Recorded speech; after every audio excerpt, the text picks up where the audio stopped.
De la soberbia al placer. Otro Cristo posible. Prepárense, porque la perspectiva es cuanto menos audaz. Sí, sí, bastante.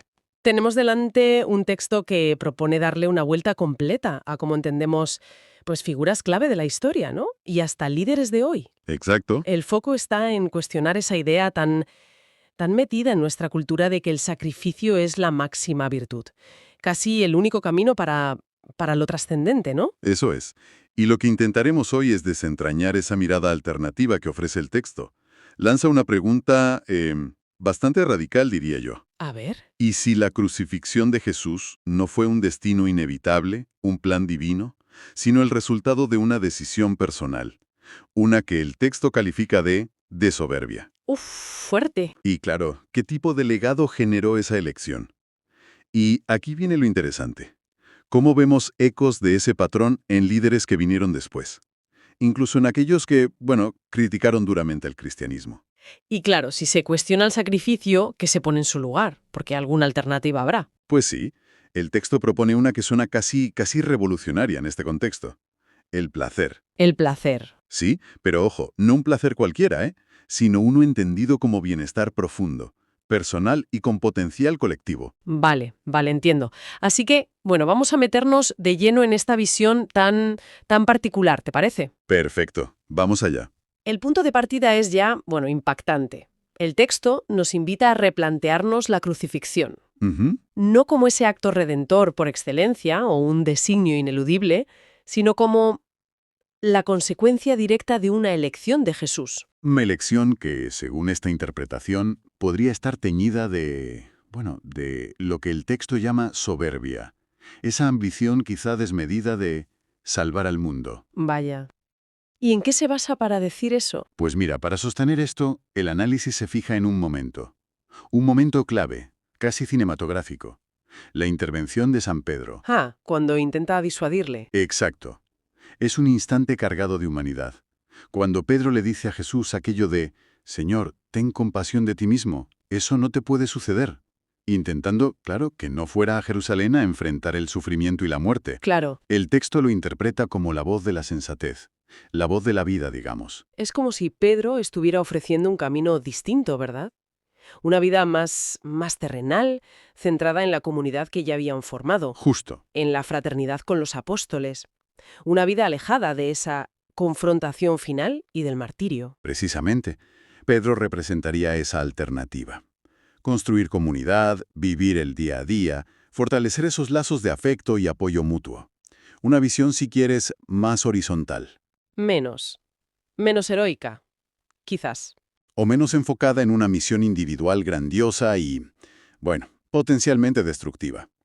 Pero, como sabemos, Jesús rechaza esta opción, y lo hace con vehemencia, según los relatos que el texto retoma. Y esa negativa es clave en esta interpretación, claro. Totalmente. Se ve como una reafirmación de Jesús en su proyecto, en esa misión que él considera superior. Por lo tanto, desde esta óptica, la crucifixión deja de ser un acto sublime de obediencia divina. Para convertirse en algo más terrenal y trágico, ¿no? Eso dice el texto. La dolorosa consecuencia de un proyecto grandioso, pero imprudente. Así lo describe. Las implicaciones de esto, tal como las plantea el texto, son enormes en cuanto al legado, imagino. Y extrema, un dolor asumido. Se sugiere entonces que si Jesús hubiera elegido el camino de Pedro, el modelo heredado habría sido radicalmente distinto. Vamos, otra cosa. Eso es lo que plantea el texto. Un modelo basado quizás más en la empatía, en el cuidado comunitario. En la celebración de la vida compartida. Justo. En lugar de la idealización del sacrificio individual como vía hacia algo superior. Es una relectura que cambia el eje de lo que se considera ejemplar, ¿no? Vale. Tenemos esa reinterpretación de Jesús como punto de partida. Pero aquí es donde la cosa se pone, para mí, aún más fascinante. Ajá. Porque el texto traza conexiones, inesperadas. Señala una ironía que califica de profunda. ¿Cuál? Dos de los críticos más feroces del sacrificio cristiano. Nada menos que Karl Marx y Friedrich Nietzsche. Vaya dúo. Pues, según esta visión, terminaron replicando esa misma lógica en sus propias vidas. Sí, es una paradoja que el texto explora con detalle. Es muy llamativo. Empecemos por Marx. si te parece. Venga. Su crítica al cristianismo y el sacrificio que promueve fue demoledora. Lo consideraba parte de la superestructura ideológica, una herramienta para mantener a las clases oprimidas resignadas. El famoso opio del pueblo, claro. Ese mismo. Su proyecto era la revolución, para acabar con ese sufrimiento aquí y ahora, en la Tierra. Una crítica radical, sin duda. Quería liberar a la humanidad del sufrimiento impuesto por la explotación, la alienación, sufrimiento que la religión, según él, ayudaba a perpetuar. Exactamente. Pero, y aquí entra la ironía que señala el texto. La propia vida de Marx fue un ejemplo extremo de autosacrificio. ¿Es verdad? Vivió en la pobreza, a menudo rozando la miseria, sufrió el exilio, vio morir a varios de sus hijos por las penurias, y dedicó cada ápice de su energía a la causa revolucionaria. A escribir El Capital, a organizar el movimiento obrero. Toda su vida. Es decir, cambió el objeto del sacrificio, pero no la estructura del mismo. O sea, sustituyó la salvación del alma en el cielo por la liberación del proletariado en la tierra. Pero el camino seguía implicando una entrega total, un sufrimiento personal inmenso en pos de un ideal futuro. El texto sugiere que en la forma, aunque no en el contenido, Marx actúa como un mesías secular. Que exige sacrificio por la causa. Eso es. Una lectura provocadora, ciertamente. ¿Y con Nietzsche qué pasa? Algo similar, supongo. Algo similar plantea el texto, sí. Nietzsche despreciaba lo que él llamó la moral de esclavos del cristianismo. Creía que glorificaba la debilidad, la compasión malentendida, el resentimiento. El sufrimiento, en definitiva. Exacto, negando los instintos vitales, la fuerza, la voluntad de poder. La cruz, para él, era el símbolo máximo de esta negación de la vida. Su proyecto era totalmente opuesto. La transvaloración de todos los valores, la creación de una nueva moral afirmativa encarnada en el Übermensch. El superhombre, sí. Un ideal de superación, de autoafirmación radical. Pero Su obra filosófica le costó a Nietzsche un precio altísimo. la soledad, la enfermedad. Vivió en una soledad creciente y dolorosa, luchó contra enfermedades crónicas debilitantes y finalmente, sucumbió a la locura. Su vida fue una entrega total, casi inhumana, a su proyecto. No un sacrificio por los demás al estilo cristiano, claro, No, no en ese sentido. pero sí un sacrificio de sí mismo por su obra, por su ideal filosófico. El texto habla de un sufrimiento creativo. Una idea que quizás el propio Nietzsche aceptaría, considerándolo necesario para dar a luz algo nuevo y trascendente. Se convirtió, en cierto modo, en un mártir de su propia filosofía antimartirio. Claro. Es fascinante la vuelta. La conclusión a la que llega el texto en este punto es potente, entonces. Sí, lo es.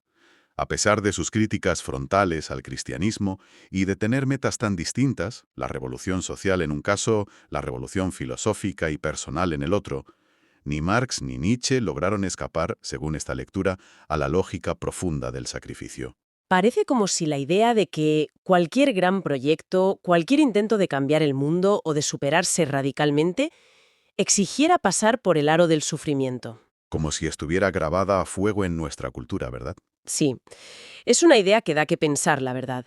Cómo esa estructura del sacrificio parece persistir incluso cuando se la combate explícitamente. Mm. Y el análisis del texto no se queda en el siglo XIX, ¿eh? Salta a nuestro tiempo. Ajá, se viene al presente. Observa cómo líderes contemporáneos parecen seguir imitando este patrón, pero con una vuelta de tuerca que el texto considera bastante oscura. Sí, aquí el enfoque cambia un poco.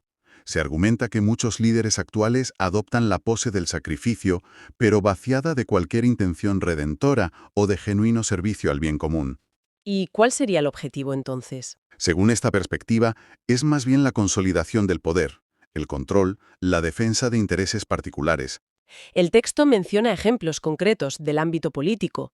Cita figuras como Putin, Trump, Netanyahu. Sí, describe cómo estos líderes a menudo proyectan una imagen de estar soportando ataques constantes, críticas feroces, odio incluso, por mantenerse firmes en su misión, sea cual sea. Sacrifican, en teoría, una vida tranquila por el bien de su nación o su causa. Pero el texto establece un contraste muy marcado aquí. Muy marcado, sí. Mientras que a la figura de Jesús, incluso en su reinterpretación, se le atribuye una intención original de salvar o sanar divisiones, aunque el método fuera imprudente, según el texto. El sacrificio exhibido por estos líderes contemporáneos, bueno, según el análisis, tiene efectos muy diferentes. Muy diferentes. Genera polarización, fragmentación social, desconfianza, erosión de la verdad, conflictos internacionales. Vaya que el resultado final es más confrontación y miedo, no reconciliación. Y este patrón no se limita solo a la política, ¿verdad? No, no. El texto también dirige la mirada hacia el mundo de la tecnología y las grandes fortunas. Menciona a titanes como Rockefeller en su día. O más recientemente a Steve Jobs, Elon Musk. Exacto. Figuras que encarnan la dedicación obsesiva, el sacrificio de la vida personal, del descanso, de las relaciones equilibradas, todo en nombre de una visión innovadora que en teoría va a mejorar la humanidad. Se reconoce la ambición, la capacidad de trabajo, la visión. Claro, claro. Pero se señalan también las sombras, las consecuencias negativas que a menudo se pasan por alto. Rockefeller construyó su imperio aplastando sin piedad a la competencia. Steve Jobs, con su búsqueda implacable de la perfección y la novedad, ayudó a impulsar una cultura de consumismo insaciable y, bueno, dependencia tecnológica. Y Elon Musk, con sus metas grandiosas que rozan la ciencia ficción, promueve, según críticas que recoge el texto, una cultura laboral extenuante, deshumanizante, mientras su figura agranda la brecha de la desigualdad. Es como si, al intentar arreglar el mundo a su manera, con esa entrega que parece sacrificio, acabaran creando sistemas más complejos. Y a menudo más desiguales y, en ciertos aspectos, más opresivos. Sí, el texto lo llama de forma bastante contundente la gran mentira del sacrificio en la era moderna. Es un término fuerte, sí.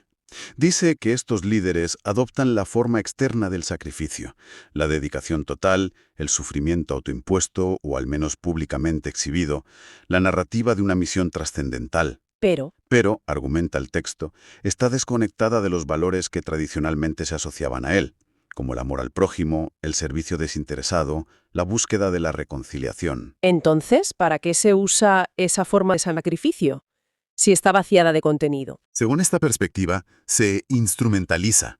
Se convierte en una herramienta para justificar la ambición personal, para acumular poder político o económico, para controlar la narrativa, para exigir lealtad incondicional. ¿Y el resultado final? El resultado final, insiste el texto, no es la redención ni la mejora colectiva, sino un mundo más fracturado, más desigual y, paradójicamente, quizá más infeliz. El sacrificio en estas manos se vuelve un motor de condena, no de salvación. Un panorama bastante sombrío el que dibuja esta parte del análisis, la verdad. Desde la reinterpretación de Jesús, pasando por la paradoja de Marx y Nietzsche, hasta esta visión crítica de los liderazgos contemporáneos. Uf. Sí, es una crítica profunda. Ante todo esto, ¿qué propone el texto?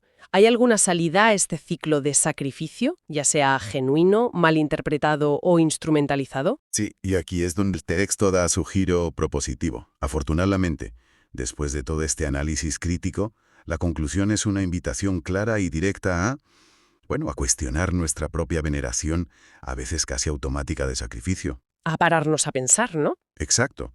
Nos dice, cuidado, el sufrimiento no es intrínsecamente sabio. La renuncia no garantiza por sí misma una transformación positiva.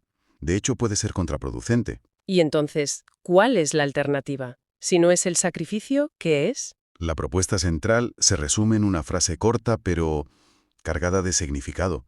Vive con placer. Vive con placer. Suena bien, pero ¿qué significa exactamente? Claro, es fundamental entender que entiende el texto por placer porque se aleja radicalmente de la idea de hedonismo superficial, ¿sabes? De búsqueda egoísta de gratificación inmediata o de evasión. Vale, ¿cómo lo define entonces? Habla de un placer auténtico, un placer que, según describe, brota del respeto profundo por uno mismo, del cuidado consciente del propio cuerpo y de la propia mente. Ajá. Nace de cultivar la calma interior, la serenidad, y de permitirse sentir y expresar el gozo emocional genuino. El texto lo presenta no como un capricho o un lujo, sino como la base indispensable del bienestar personal, casi como una necesidad vital. Entiendo. O sea, no es buscar fiesta constante, sino cultivar un estado de bienestar integral, de estar bien con una misma, en cuerpo y mente. Exactamente. Y este bienestar personal, argumenta el texto, no es un fin en sí mismo, encerrado en el individuo. Tiene consecuencias directas en cómo nos relacionamos con los demás. Lo llama amor en tu entorno, ¿verdad? Eso es. La idea es que cuando una persona está enraizada en su propio bienestar, cuando se cuida y se respeta, es capaz de ofrecer una presencia de mayor calidad a los demás. ¿En qué sentido? ¿Más paciencia, quizás? Pues sí, en el sentido de poder escuchar con más atención y menos juicio, por ejemplo. De ofrecer un respeto más genuino, porque nace del autorrespeto. De poder compartir la alegría de forma auténtica. De gestionar los conflictos con más serenidad. También, este bienestar personal se convierte así en el nutriente fundamental para construir relaciones sanas, comunidades más cohesionadas, vínculos basados en el afecto real, no en la obligación o el sacrificio mutuo. Tiene lógica. Si una está quemada o resentida por su propio sacrificio, es difícil que pueda ofrecer lo mejor de sí a los demás. Esa es la idea central, y el texto da un paso más allá todavía. Ah, sí. Desde ese núcleo sólido de bienestar personal y relaciones afectivas sanas, sugiere que puede emerger algo aún más ambicioso: la paz global. Paz global. Esos son palabras mayores. Sí, pero lo fascinante es cómo la concibe. No como un objetivo a alcanzar mediante grandes tratados firmados por líderes que se han sacrificado heroicamente en negociaciones interminables, Sino como... sino como algo que se teje desde la base. Una paz que emerge como resultado natural de tener a millones de personas que están bien consigo mismas, que son conscientes, que practican el autocuidado y, por extensión, el respeto mutuo. Vaya, una paz que no requiere la inmolación por grandes causas abstractas. Exacto. Sino la afirmación de la plenitud humana en cada individuo y en cada relación. Entonces, resumiendo el mensaje final del texto, el camino hacia un cambio positivo, tanto personal como colectivo, no pasa necesariamente por el sufrimiento autoimpuesto, No. sino que empieza por algo mucho más íntimo y quizás más radical.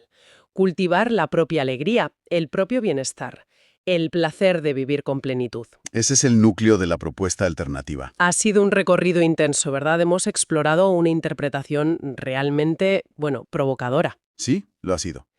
que parte de esa relectura de la figura de Jesús señalando una posible soberbia. Hemos visto cómo esa lógica del sacrificio, según el texto, persistió de forma paradójica en críticos feroces como Marx y Nietzsche. Increíble, sí. Y hemos aterrizado en una crítica a cómo líderes contemporáneos pueden usar la máscara del sacrificio para fines de poder, generando división en lugar de unidad. Y frente a todo ello hemos llegado a la contrapropuesta central del texto, esa valiente reivindicación del placer auténtico y el bienestar personal como punto de partida irrenunciable. La fórmula que propone es casi un mantra. No te sacrifiques, vive con placer. Tal cual. Y ese vivir con placer es la base para el bienestar personal, que a su vez alimenta el amor en el entorno cercano y desde ahí, quizás puede contribuir a una paz global construida sobre cimientos más humanos y sostenibles. Nos deja con una reflexión final potente, ¿eh? Algo sobre lo que seguir dando vueltas mucho después de terminar de escuchar esto. A ver, Nuestra cultura a menudo nos bombardea con la idea de que para lograr algo grande, para cambiar el mundo, para ser bueno o admirado, hay que sufrir, hay que sacrificarse. es la narrativa dominante, sí. Pero, ¿y si esa narrativa estuviera equivocada? ¿Qué pasaría si el acto más revolucionario, más transformador, no fuera buscar el martirio? Sino algo aparentemente más sencillo y a la vez más profundo. Cultivar activamente la propia alegría, el propio bienestar. Esa es la gran pregunta que queda flotando, sin duda. ¿Podría ser que priorizar ese placer auténtico, entendido como cuidado integral, respeto propio, conexión con el gozo vital, en lugar de embarcarse en grandes gestas de sacrificio, sea en realidad la vía más radicalmente constructiva? no solo para sentirnos mejor individualmente, sino para mejorar nuestras relaciones, nuestras comunidades y, quién sabe, quizás para sanar un poco el mundo, una cuestión que une lo más personal con lo más universal?